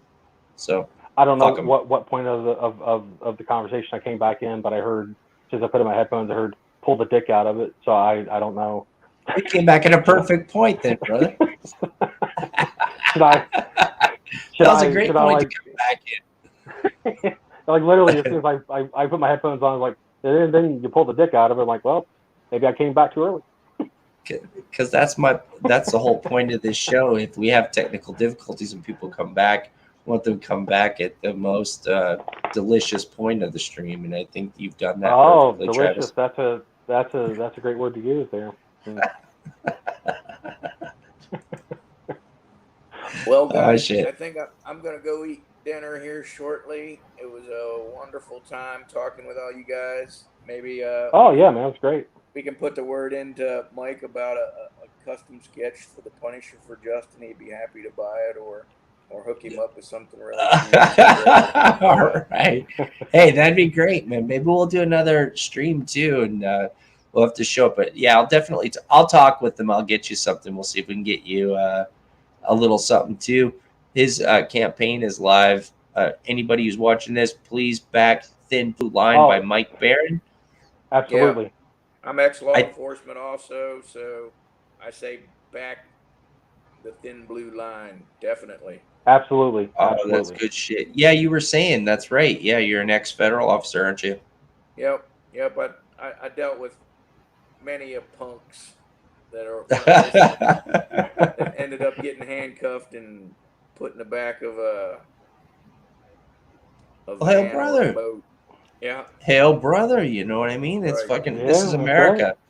You know what? That's what America was built on. Like, I don't know why anybody. It's amazing to me that nobody would publish Mike's book because it was a pro law enforcement point of view. Yeah, it doesn't even make any crazy. sense. What the fuck are you talking about? I have a family and I'm a man. I can't fathom. Listen, I'm ex-military, ex-law enforcement, and I cannot fathom defunding the police department, because when the first sign of anything that goes wrong, 99.9% of these people, even the ones bitching and complaining, they all call the police. So, oh yeah, absolutely, yeah. You're going to defund the people that you asked to moderate your life. Yeah, your life and your disputes and your I guess marital or social disputes. I mean, you're going to just defund that. Now, yeah, get rid of the thing that makes America great. Yeah, just fucking get rid of that smart. I'm ex-military, law enforcement, all that stuff. And if someone would use half of a brain and say you need to demilitarize the police force, anybody with the right mind could get behind something like that, because any of us that worked in departments know that there's jackasses that shouldn't be playing with the heavy toys that they have in their car, or, that should be left for the SWAT teams. I'm sorry, working with some of these guys, they shouldn't be driving around armored cars and Well, we've things seen like that that. before. Yeah, we I talked mean, about that earlier in the stream with guys that um, we were talking about a police you don't need a force. you don't need And a law rocket being a police officer in your trunk. You don't need a full auto weapon. You know what I mean? Like, good old police force doesn't need heavy militarized weapons, and anybody with half a brain could get behind something like that. But to defund the police force is absolutely absurd and idiotic. Oh, completely, absolutely. I mean, like, who are they gonna call? I mean, it's like somebody's breaking into my house. Like, who do you what the fuck? Like, who are you gonna like? And then most of these people appreciate that, law enforcement. that They're making America what it is. Essentially, we need law and order because, yeah, like it was like I was saying before in the stream, I had a friend who thought it would be great to have full anarchy, and honestly, the people that would be kicking down your door would not be as civil as a police officer. I'll tell you that. The guys no. that would rape and fucking kill your family for your pantry, the people that would, if things went wrong and you don't have a law enforcement in place, Just look at The I mean, Walking come on. Dead. The Walking Dead's like a good example of what it would be like if anarchy went down, and the whole factions and the tribes and people The feuding. nastiest motherfuckers would be the ones Yeah. that rule the world. The guys who are willing to do stuff that sensible people aren't willing to do. Yeah. Those the shit- guys would it would- rule the it world. would- That's it- what law enforcement protects against. That's Is what those Negan, people It would that- be like that's Mad what Max, Negans man. are. Yep, that's what Yeah, Negans Negan. are, right? You Yeah. would get Yeah. Negans that would You're absolutely right, break man. out Yeah. the ruthless and the conscienceless psychopaths would be the ones that would win the day. I mean, come on, we need these guys, and we had Joe on too. Joe's a police officer. He served our country. He's an awesome guy. Justin Lanassa has served our country. He's an awesome guy. Twice. Yeah. Absolutely Thank you for your service, man. support these guys, man. Yeah, thank Yeah. you for that. Yeah, absolutely. Yeah, thank you, man. Yeah. My dad was a Marine for during Vietnam, and he was a drill sergeant. And I've had a long family history of people being in the armed forces, and Did you do I absolutely support all that, man. Did you do a lot of push-ups growing up? Yeah, a time or two. Yeah. Good. Um, Gave you some backbone. Yeah. It was tough love, or just tough for sure. We did them for school. I got backhands on the back of the head, the kind that just reset your brain. Oh, Yeah. I remember one time. Yeah. I'll tell a story where I was in an arcade. We used to get a $5 allowance when we went in the arcade. I was playing Ninja Turtles. I used to get You did? 10. Yeah. Hey, that's pretty good. I used to work. Yeah. I used to work for $10 a day to buy Ninja Turtles, piling firewood at 8 years old. Right, Mhm. my dad was a woodcutter, so, but we also got an allowance. We got $5 and the allowance wasn't weekly or anything like that. It was just anytime they went out shopping and went to the mall and had to do some shopping or something, we got $5 to go to the arcade and fuck off. Nice. So that was it. We got our allowance to give us $5 and let us loose in the arcade and go do the shopping. And so we do our thing. And this one time, we were in there in the arcade. And we almost beat the Ninja Turtles fucking cabinet, and we didn't. And I wanted more money, and the timer was ticking down. For that continue, we didn't quite have it. I wanted more, and I think I can't remember exactly what I said. I think there was a profanity involved because I got a backhand that reset my fucking brain. I think I lost probably about an hour and a half of my life while I was being drug out of the fucking mall by the scruff of my neck. So I must have done something terrible. I never did it. I don't even. It was such a good backhand that I don't remember what I did wrong, but I never did it again. It's You want one to of hear those horrible? things that sent me in a time flux, bro. You know? You want to hear a horrible story? I had all the original first 10 Teenage Mutant Ninja Turtles first print comic books, and I don't know where the fuck they went. Holy shit! How do you lose something like that? I don't know. God damn! I know. I'm like, That's crazy. I know, I right? also had, One of the greatest I- independent comic books ever created became it's Oh, yeah, mainstream absolutely. now, but I mean, originally it was just this independent push that became something amazing. So yeah, there were like some no-name Yeah. publishers, I think, that did them, and it was, I can't remember, but I think it was black and white. Maybe it was color, but I think maybe Yeah. it was black and white. Real like low budget. They actually named their studio Mirage Studios as like a joke because they were so broke they didn't have like a studio or like any kind of money. But yeah, it was crazy. But And I Brian, remember like there was another I'm sorry, parody that came out right after them. They were called Black Belt Hamsters. I remember that comic. Oh I yeah, don't think absolutely. I don't think that went Yeah. anywhere. But Ryan, like you were saying, with your dad, like whenever you cuss, that's what's. I mean, like that's the type of that's whatever I got whenever I was younger. Like if I walked out a door and there was like a person behind me and I didn't hold the door for him, I got slapped upside the head. And some people might call that child abuse today, but values. it's a very that's a very effective teaching For me, method. my dad was pretty fair. I only got a few smacks, but I think that was one because I think I said some kind of profanity and I didn't appreciate like money being given to me. So that was the kind of thing. Embarrassed him publicly too.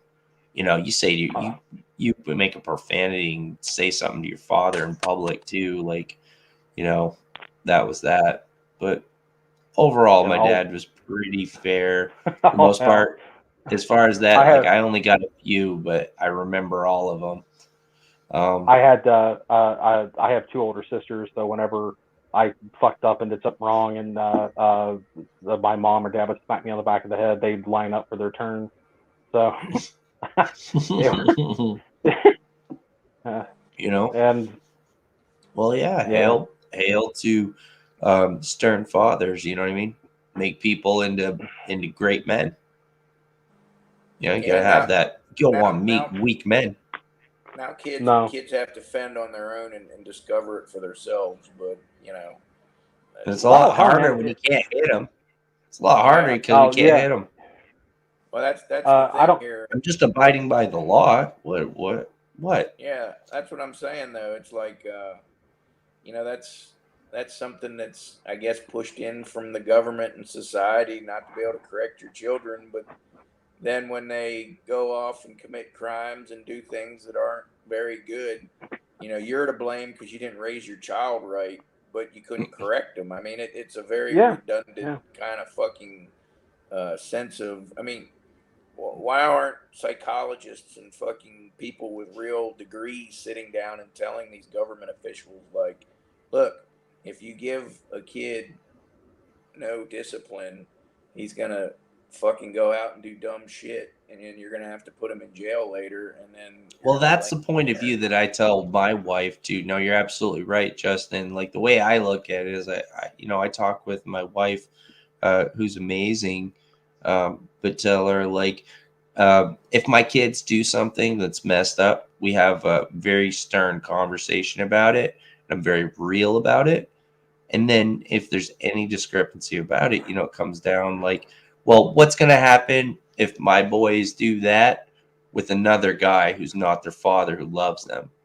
I'm their father. I love these kids. You know what I mean? If they do something fucked up to me, they're in a much better place where they're in their home and with their father who loves them. But if they're out there in the world and they do something fucked up to another man, they're going to get their clock cleaned. You know what I mean? Oh, yeah. Do you want the thing is, do you want your boy coming home with his teeth cleaned out of his fucking head? You know what I mean? And where I absolutely like to go out and hang out, and I love the friends that I've had, and I've been in some situations, you know what I mean? And it comes down to those kind of things of just having sense. You got to be able to instill that sense into your kids, because you get out there and you do that kind of shit with someone who's not your dad, then, you know, you're going to have knuckles flying at you. And then what are you going to do? So you're trying to prepare your kids for everything, but you need to be able to instill that sense into them. If they do something fucked up, they have to have a very real understanding of what can happen. Yeah. You know, that's the what kind of dude you want to be. You gotta, you know, make sure they at least they understand that. And you also don't want them to have. They can't. I joke with my kids and tell them, "You came from my balls." You know, you guys came from my balls. Think about that. I'm your dad. I love you. You guys are my fucking kids. All right, I care about you. Trust me when I tell you. Don't fucking do that. You know. Don't do that, because I'm your dad. I'm going easy on you. Someone else is going to kick your shit. Yeah. So don't disrespect the balls. Exactly. Yeah, that's right. Don't disrespect dad balls.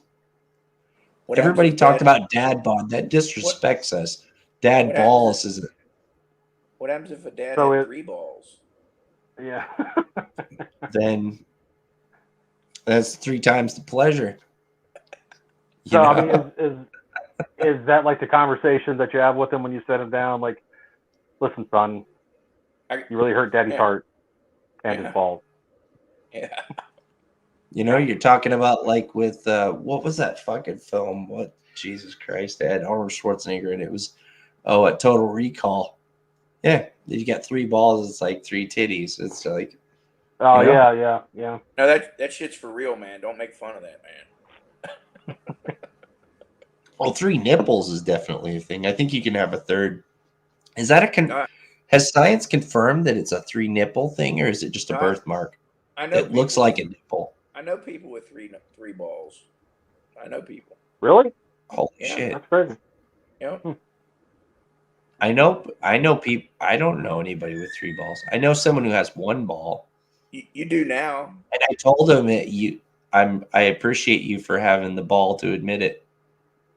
See, I'm such a badass. I have 3 balls. Holy shit! Here we go. Triple testosterone production. I just have 1 on standby. Watch, you guys are gonna be Googling this shit later. 3 nuts, 3 balls.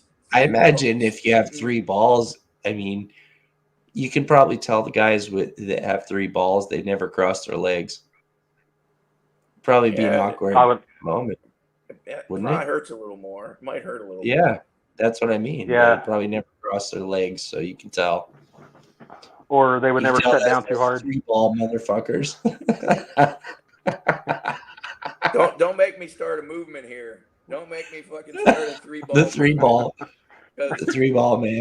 It's an evolutionary fucking advantage. We're all gonna band together as 3 ball brothers and going to demand our equal rights. That's 50% more sperm production. I mean, that's an evolutionary advantage.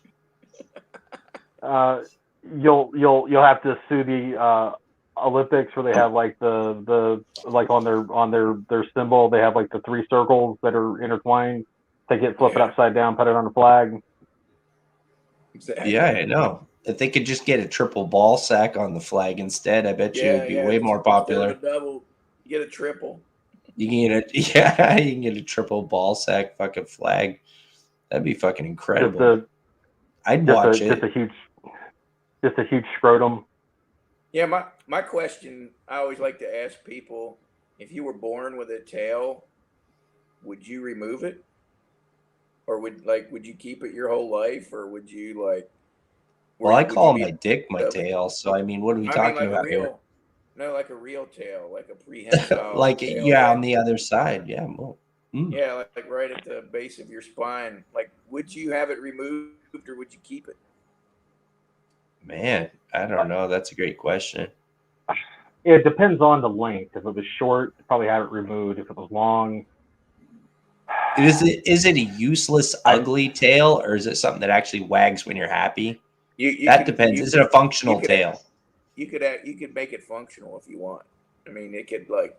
Oh well, if it was functional, I would absolutely keep it. There's Okay. If it can wag when you're happy, I mean that's in your yeah, favor. I would have. That's kind of I would like absolutely keep it. that's like eyebrows. It like tells your expression. But if it was just a little nub tail, you would get rid of it, basically. Yeah, right? yeah. If it was a little nub tail, I would get rid of it. Yeah, because if then I actually it's had a technically a functional tail, deformity. if I had like a long functional tail, would this be furry or would this just be like skin? Is your skin furry on your back? Some parts. Well, then it'd be furry. But Well, wait a minute. Now we're getting into another whole section. We're talking about like level of hair. Like I mean, like you're we're hairy. assuming that having a tail that it needs to be hairy because you could have a hairless tail then, even if it's an ugly skin knob on your tailbone. Would you I have think it if removed? your legs are hairy, your tail would be hairy, right? okay, well, Maybe. if it was functional, I would, and like it was like hairless, I would keep it, depending on like the length, and I would have it tattooed to look like a dick. So whenever I like walked in somewhere and I got happy, it looked like a big dick like waving out of the back of my, I would keep it like hanging out of my jacket, and whenever I like walked the mall and saw something I want, everybody walked by just to see like a big dick waving behind. Well, just imagine if you imagine that though. It's almost like essentially like you have a second dick. I mean, that's like you're talking about, like with Justin. He was talking about getting into some very meta shit. We're talking about like having 3 balls and 2 dicks. Hell, I mean, that would be fucking awesome. Think about that. If I had, if I had 3 balls and 2 dicks. One of the funniest tattoos I've ever seen, it was probably 10, 15 years ago. I was sitting in the tattoo shop and some dude walks in and he's like, "Hey dude, you want to see a funny tattoo?" And I'm like, "Well, yeah, I mean, come on, yeah, let me see what you got." And he pulled down his pants and on his ass, he had a perfect portrait of himself fucking a sheep in the ass. Like with the sheep's legs and the boots of the guy. I mean, it was a spitting image portrait of this dude fucking a sheep in the butt with like it was comical as fuck. I've never seen a better comical yet realistic image of this. I mean, this guy had to be a comedian. I couldn't fathom getting that tattooed on. That's some ballsy shit right there, man. I know. I was like, like every time you flash or like want to see something fucking cool, check out my ass, and then here's me fucking a sheep. The only thing I can think of is he better be in a very committed relationship, or and it leaves an be prepared to be lonely for the rest of his life. It leaves an impression, though. Come on now. Yeah, I mean, it does leave an impression for sure, but I don't know what kind of impression that would be on most. When you see thousands and thousands of tattoos every year, and that's the one that sticks in your mind. Like, damn, that shit. Damn. I mean, I don't know how you could get that out of your mind. Hilarious. Well, Justin works in tattoos, so he works with artists regularly before he even made this newest venture. So imagine you've seen some shit, dude. You know what I mean? A lot of people get tattoos. Oh, I can imagine. Yeah. Impulse tattoos. They come in to get new tattoos that they want, but they have impulse tattoos all over them. I mean, I've been judges at conventions and things like that. So I mean, I've seen a whole ton of everything you could possibly think of. I mean, just things that you would never imagine somebody would get tattooed on them, but it's possible and it's there. And I've seen most of it, but yeah, there's some things that really stick in your mind. Like, wow, they really got that. That's fucking incredible. Yeah, that shit's for life too. Oh yeah, that's right. I mean, I guess that's something like whenever the guy got old, like he could show his grandkids, like, I just like walking upstairs, like, hey, you want to see something funny, Timmy? And just flash it out. Yeah, exactly. You go to school, like, my grandpa has a tattoo of him fucking a sheep in the ass on his ass. Yeah, I know. Stay away, Travis. You stay away from that motherfucker. Yeah. You stay the fuck away from him. We don't let Grandpa on the farm no more. Yeah, that's right. Yeah. We don't. Like, he was really proud of that tattoo. There's Like, something but tells me why, there's Daddy? something But why? behind that. He's a good friend. You stay the fuck away from him. You know? He's really proud of that tattoo. Something tells me that if the guy that got the tattoo is like somehow watches this and he's like, man, but that's me. That's me. The only guy on the planet with a tattoo of himself fucking a sheep on his ass, just like, oh my god, these guys trolled me. He would have to realize it's him. I mean, could you imagine some guy sitting there thinking, could that be me?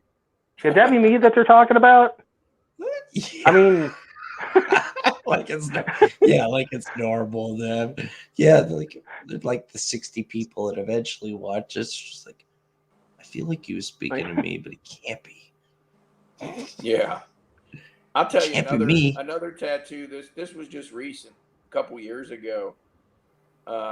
Some young college girl, she had to be like 20, 21 years old. I mean, young college girl came in and she's like, I want you to tattoo, on my lip. And I'm like, okay, cool. I actually did the tattoo on her.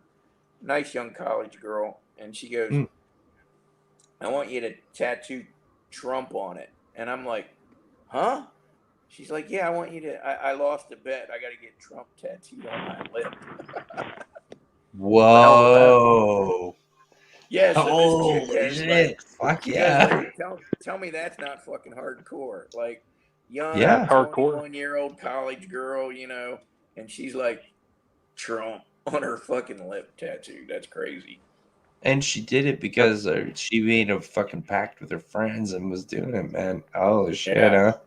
I know. You did that crazy. one personally? Yeah, I did that one on her. I remember doing Fuck it. yeah. Fucking A, brother. That's it, man. She came in and asked for it. She came in with a, she came in. That was like right when he first ran. That's honor. Right after. Yeah, it was interesting. So, I mean, yeah, there was always you can encounter anything in the tattoo studios. I mean, we've dealt with anything possibly imaginable. So yeah, you can imagine. I mean, you see all those people that are drunk and just have that thing that they want. Every day's a new day. It's a different. It's artwork plus everybody else's baggage is what you're saying. It's exactly right. I mean, you're experiencing everybody else's baggage, but you're completely clean. When you tattoo someone, you literally become their sounding stone of all their problems. Is what's going on also. So, well, maybe you'll do my first two tattoos someday. I've had no piercings, no tattoos. Then you'll open up to me about all your problems. Maybe I'll come in naked and be like, dude, I need a tattoo. Yeah. On my foot. On my foot. Feet hurt. No, I just want a tattoo on my ankle, but I'll just show up with no clothes on. You never know. Just do something crazy. How can I top that, dude? You want to tread on their fucking lip? What the fuck else? Who knows, man? Yeah, who knows? Who knows what? I can't beat it, even in speculation. So, but I don't have any tattoos, no piercings whatsoever. That's okay. My wife doesn't have any tattoos. No. I mean, I'm open for my first. I get my own work tattooed on myself. I told many people that's the only time I would do it. Something that I believe in and something that will never betray me and something that I'll never regret, That the only thing that can be is something that I created myself. There's a guy that I learned a lot of tattooing, tricks from back in the 90s when I, was just starting out kind of. And there's an older guy that won all kinds of awards and tattoo awards, and he's been to all these conventions. And this guy's art. I mean, people would just travel, from state to state to this guy to get work done from him. But he was kind of like my mentor, and we got along real good. And he would come down and guest spot. His name was Randy Herring out of Charlotte or Gastonia, North Carolina. He was a real well-known tattoo artist all the way up and down the East Coast. I mean, this guy had more medals and trophies than anybody you could ever imagine. I think he had a whole room for his trophies. Damn. A whole room. That's how successful of an artist this guy was at conventions and all the magazines. I mean, he was phenomenal to pick his brain and learn from. I learned a lot of things. But a funny story is when I got this tattoo right here. Dude, your sleeves look tight. Yeah, it does, Justin, your sleeves look fucking tight, brother. That looks good. That's a koi, right? It's a koi fish.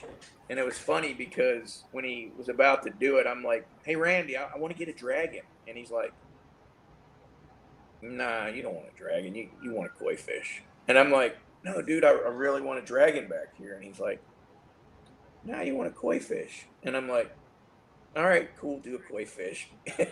So, like, Whoa. I didn't even know what I was getting. Like half the time when I'd have this guy work on me, since we were such good friends, he just did whatever he wanted. So it was kind of fun to not just let him do art on your body and use your body as a can.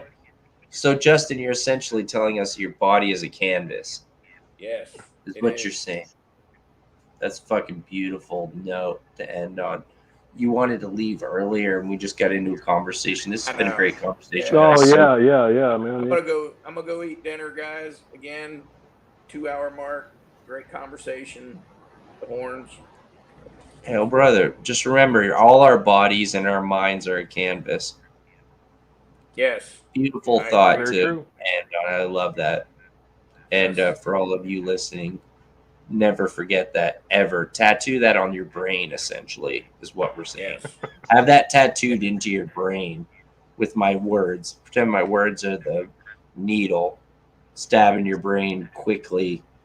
And essentially just saturating it with ink. So, yeah. Well, cool, all right. guys. So, good time to end. Have a good night. Yes. Yeah. It was great meeting you, Justin. Cool, man. Good having you. This has been a great time. Another man. I've enjoyed it. Of WordNerd. Nothing ever goes according to plan.